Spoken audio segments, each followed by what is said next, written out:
আমাৰ দৰজা খোলা, আপনি আহিবও পাৰে, যাবও পাৰে।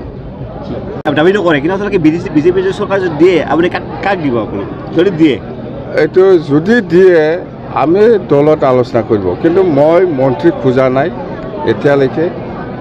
মই মন্ত্ৰী খোজা নাই, আমি খুজি আছে, আমি কৈ আছে যে BTC ইণ্টাৰেষ্টত BTCত বেছিকৈ বাজেট দিব লাগে।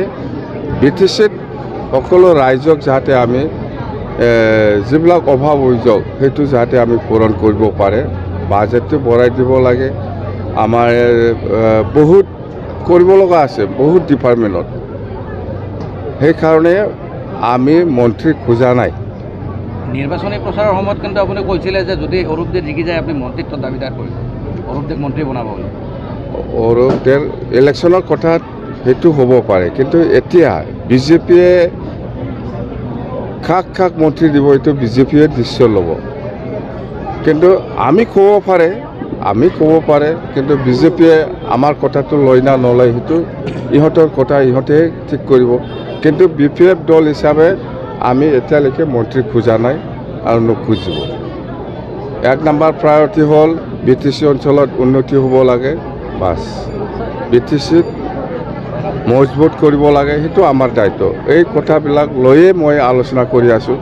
আৰু প্ৰত্যেকটা চাব ডিভিজন আৰু প্ৰত্যেকটা ডিষ্ট্ৰিক্ট হেডকোৱাৰ্টাৰত BTCৰ গোটেই ডিপাৰ্টমেণ্ট লৈ পেলাই মই ৰিভিউ মিটিং কৰিব, ক'ত কি হৈছে হোৱা নাই। তেতিয়া গোটেই ডাটাটো মোৰ হাতত আহি যাব। PWDত বিজনেছ চাব ডিভিজনত কি হৈ আছে, এডুকেশ্যন ডিপাৰ্টমেণ্টৰ বিজনেছ চাব ডিভিজনত কি হৈ আছে, বা হেল্থ ডিপাৰ্টমেণ্টৰ বিজনেছ চাব ডিভিজনত কি হৈ আছে, সেইবিলাক গোটেই ডাটাটো মই ল'ম ৰিভিউ মিটিং কৰি পেলাই। তেতিয়া কাম কৰিবৰ কাৰণে বেছি সুবিধা হ'ব। সেইকাৰণে মই যিহেতু এতিয়া BTC গভৰ্ণমেণ্টৰ হাতত এই মে' জুন জুলাইলৈকে পইচা নাথাকিব। যিহেতু বাজেট জুলাইতহে হ'ব, জুলাইত যদি বাজেট হয় তেতিয়া আগষ্ট ছেপ্টেম্বৰ মাহত আমাৰ পইচা আহিব। তো এই পইচা দি আমি কি কাম কৰিব, সেইটো কাৰণে আমি ৰিভিউ মিটিং ল'ব। প্ৰত্যেক বিজনীটোত ল'ব, চালবাৰী হিচাপে ল'ব। বিজনেছ চাব ডিভিজনত আণ্ডাৰত PWD হওক, PNRD হওক, এডুকেশ্যন হওক, হেল্থ হওক বা এগ্ৰিকালচাৰ হওক, কি হৈছে হোৱা নাই সেইটো আমি ৰিপৰ্টটো ল'ম। সেইটো বেছ কৰি পেলাই নিড বেচিছ আমি কাম কৰিম। বিজনী সমষ্টিত মানে অৰূপদে এটা ইতিহাসৰ সৃষ্টি কৰিছে যে 34,000 ভোটত তেখেতে জয়ী হৈছে।